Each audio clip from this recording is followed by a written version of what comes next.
black and white. Kwema Lugano? Kwema. Mungu anasaidia? Ya kabisa. Unajua ukishakuwa mzima lazima ujue aliyekupa uzima ni nani. Uzima hatujipi wenyewe, anatupa Mungu. Kwa hiyo mimi binafsi namshukuru Mungu kwa uhai niliokuwa nao, uzima.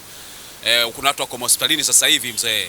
Wanatamani wangekuwa wazima. Kwa hiyo mimi namshukuru Mungu niko sawa. Lugano, tuanzie hapa. Tayari waamuzi tulishawafahamu kuelekea mchezo wa Simba Sport Club na Young Africans, mchezo ambao unaenda kupigwa kesho kule Meja Jenerali Isamuhyo. Ila ukakasi ukaja hapa, watu wengi sana wanajiuliza maswali. Kwa nini mchezo wa kwanza, duru ya kwanza, mchezo wa Simba na Yanga waamuzi walikuwa wa ndani, lakini mchezo wa pili waamuzi wote wametoka Morocco, Lugano, Israeli. Hii limekaa kaaje kiutaalamu zaidi? Kuna mchezo kabla ya mchezo ule wa dabi wa ligi uliochezwa Zanzibar. Kulikuwa na mchezo nyuma yake wa dabi ambao kuna waamuzi walikuwa wametoka Morocco, walitoka Misri na walichezesha. Hakukuwa na lawama of course, na katika ule mchezo wengine walijua pengine kuna mabadiliko sasa, kila dabi watakuwa wanachezesha waamuzi kutoka nje, lakini katikati hapo kukaja akachezesha utakuwa unakumbuka Nasoro Mwinchui, dabi iliyochezwa pale Zanzibar. Bila shaka watu mtakuwa mnakumbuka kwenye ile dabi hakukuwa na malalamiko sana kwa mwamuzi wa katikati.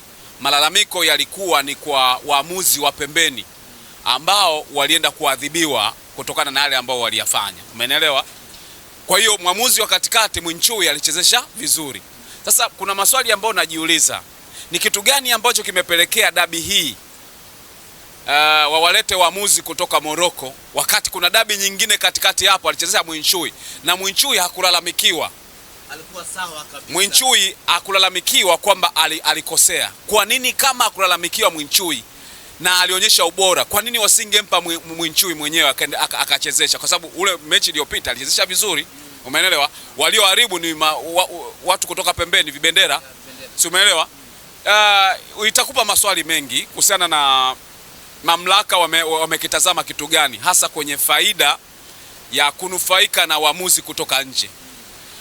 Kitu ambacho mimi naamini wamekibeba sana ni pressure ya mashabiki na maoni ya wadau kwamba waamuzi wetu, unajua wadau wa Tanzania ni Simba na Yanga. Kwa hiyo huwa wanamkaga, anaweza kaamka tu na waamuzi, waamuzi, malalamiko ya waamuzi hayawezi kuisha leo. Tanzania kwenye ligi Morocco kwenyewe waamuzi wanalalamikiwa, ambapo wanaenda kuchukuliwa waamuzi kutoka huko nje ya ligi ya Morocco kuchezesha. Wanatoka Ulaya, manake wanaenda kuchezesha. Misri wenyewe wanaenda kuchezesha mechi ya Ahly na Zamalek, wamechezesha waamuzi kutoka Ujerumani. Umeelewa? Lakini kwa nini wamechukua hatua hiyo? Ni kwa sababu malalamiko ya waamuzi yapo kila siku. Wale wameenda kuwachukua wale waamuzi kihisia kwamba hizi ni game ambazo zinagawanyisha mashabiki, si ndio? Kuna mashabiki wa pande huku Zamalek na mashabiki wa pande ya Ahly. Sasa kwa nini wameenda ile? Wao wameweka wazi kabisa kwamba tunataka waamuzi wa nje kwenye game za dabi ya Kariakoo. Yaani game za nini? Za nchi zao. Mimi nitegemea, ndio maana rudi kwenye ile game ya kwanza ile iliyochezesha wa Misri. Sawa. Nadhani ilikuwa ni standard za tuamue kwamba bwana, dabi za Kariakoo zitakuwa nachezesha waamuzi kutoka nje ya Tanzania. Kwa nini walikuja kumrudisha Nasoro Mwinchui akachezesha? Si ndio? Alafu baadaye wamekuja tena kuleta waamuzi wengine. Yaani ina maana atuelewi watu wanakitafuta kitu gani. Hawajaridhishwa na performance ya Nasoro Mwinchui na vibendera vyake wote waliokuwa wana operate ile game. Vibendera of course walikuwa wameharibu mchezo kwa sababu goli la Sulemani Mwalimu lilikuwa goli halali. Hata mamlaka wenyewe kauli zao walinyosha maelezo. Umeelewa? Mwamuzi ambaye aliamua ile offside ya Dube, sawa, hata kama alikuwa na kosa, ilikuwa sio kosa la kusema ndio waje waamuzi wengine.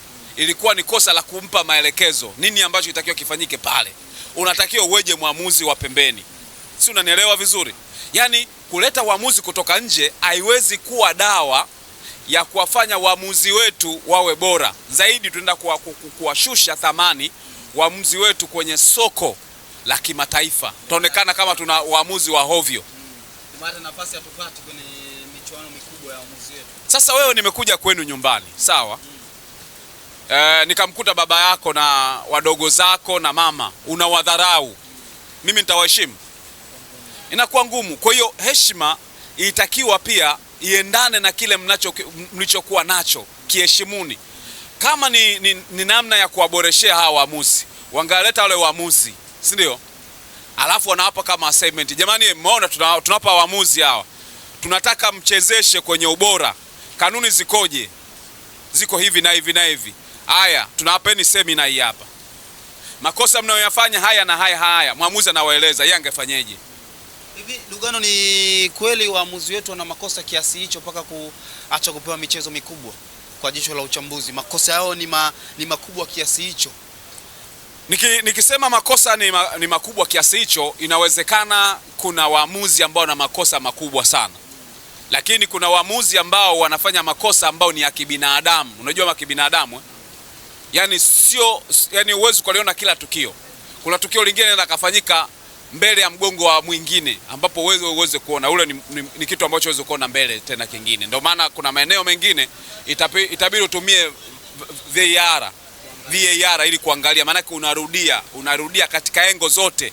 Unarudia ndio wanaridhisha kwamba hili liko nini. Na ndio maana wazungu wakaleta VAR kwa sababu ya kumsaidia nani? Mwamuzi. Sasa inakuja ukisema waamuzi wote ni wabovu, mimi nitasema hapana, sio kweli. Mbona Mwinchi alichezesha vizuri? Mbona Alajiga anachezeshaga vizuri? Kuna vitu vingine kwa sababu ya dabi ya Kariakoo, kwa sababu ya ile miemko ya kimapenzi, inawezekana mwamuzi akafanya kosa la kawaida, watu akachukulia kama amependelea upande mwingine. Na ndio maana utakuta hata mwamuzi aliyetoka Kenya kachezesha Muungano. Umeelewa? Yeye alijua hizi mechi kubwa, akatoka kwenye kuchezesha kiuamuzi, akaanza kufunika baadhi ya taratibu ambazo kiuamuzi takiwa uchukue maamuzi. Sio, unanielewa?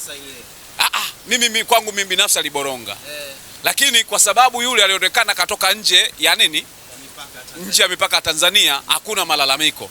Nadhani ndicho ambacho mamlaka wanakimbilia kuwatafuta waamuzi wa nini? Wa nje. Lakini ilitakiwa wanapofanya hivyo waseme sasa, watoke mamlaka wenyewe. Tunawachukua waamuzi kwa sababu ya Simba na Yanga, kwa sababu ya mapenzi ya watu na malalamiko.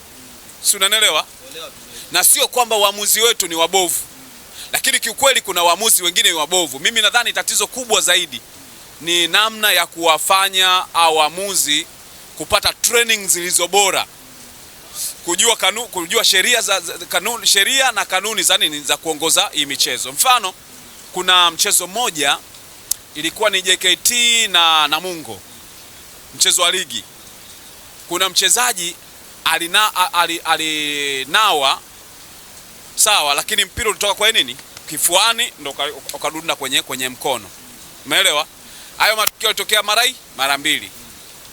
Ramadhani Kayoko akiwa ndo refari wa katikati akasema ni faulo.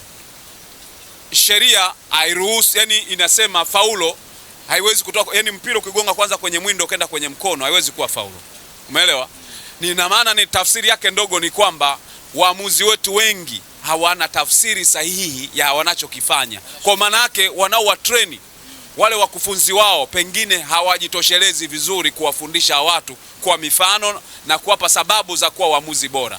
Na ndio maana utakuta vibendera, unawezekana kawa baada ya kukaa kwenye line ya mchezaji wa mwisho yule wa kumwangalia, sawa, labda ni beki, yule beki ndo maki yake ya mwisho kumwangalia. Akipita mtu mwingine wakati mpira unapigwa, unaweza kusema nini? Offside. Sasa mwingine unashangaa anakimbia yuko ndani ya kijiji, afu watu wengine wakumbe, utaonaje offside ikiwa namna hiyo? Kwa wakufunzi inawezekana kwa na shida ambayo wanatakiwa wakaifanyie kazi. Kwa hiyo tatizo la hili ambalo tunalitengeneza inawezekana sio tatizo tuliona sasa hivi, lakini miaka ya huko mbeleni tuna tatizo kubwa sana. Waamuzi ambao watakosa kujiamini kisaikolojia, sasa watakuwa affected kukosa kujiamini, watasema si nitachezesha hapa, atalaumu, sio atasemaje, umeelewa?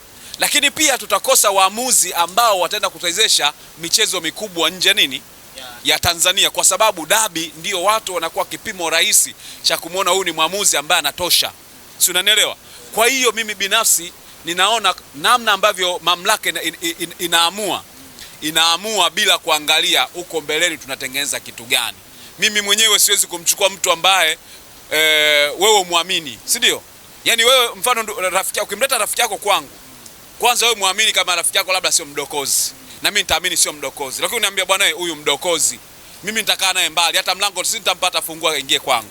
Kwa hiyo nani atakupa mashindano ya Afcon au Chani wakati uje kushiriki mashindano makubwa, kwa maana mechi kubwa kwenye taifa lako, lakini pia huaminiki ni nani? Kwa shida iko pale. Na hapo tunaweza tukasema kuwa wale waamuzi wenye beji za FIFA ni sawa na hamna kitu. Kama mwamuzi ana beji ya FIFA alafu mtumii, maana yake we mwenyewe unaambia FIFA mmempa heshima mtu ambaye hastahili. Yani mnampa taarifa hiyo. Sasa mimi angalizo langu kwa mamlaka na ushauri wangu kwa mamlaka ni huu. Kama wanataka mamlaka kuwasaidia waamuzi wa Tanzania wa grow, lazima wachukue hatua ya kushawishi mamlaka ya soka la nchi nyingine, mfano Ghana, si Morocco huko, Egypt, sijui Afrika Kusini, sijui Kenya ambako unaenda kuchukua mwamuzi, waseme jamani tunataka na nyie ikifikia kipindi cha dabi yani mje mchukue waamuzi wetu wachezeshe kwenu, na sisi wa kwetu sisi kwetu kifikia dabi tutakuja kuchukua kwenu. Kuwepo na makubaliano, manake dabi zile iwe na mabadilishano ya waamuzi kutoka huku kwenda huku, sio wale wanakuja tu kuchezesha dabi huku alafu nyie amwezi hawatoki. Kwa hiyo nawaambia mamlaka waende kufikiri, na sisi kama waandishi wa habari tulishauri kupitia kanuni kwamba kanuni itaruhusu sio mbaya kiwaruhusu waje, lakini sisi na sisi tutengeneze mazingira ya sisi kuwapeleka. Kwa watakao kuja ni wale ambao shirikisho lao limeruhusu na sisi kupeleka waamuzi wetu. Wa Morocco alipokuja na sisi tunachukua. Game ikitokea Morocco labda ya dabi, chukua waamuzi hapa, peleka chezeshe Morocco kwenye ligi yao. Maana yake ni nini? Umetengeneza mwanya wa hao waamuzi kujua kwamba kumbe shida sio waamuzi, shida ni hizi game kubwa zinahitaji watu ambao hawezi kuegemea upande wote. Kwa hata kumbe hao wanaaminika kwenda kuchezesha mechi zingine. Shukrani sana. Asante sana.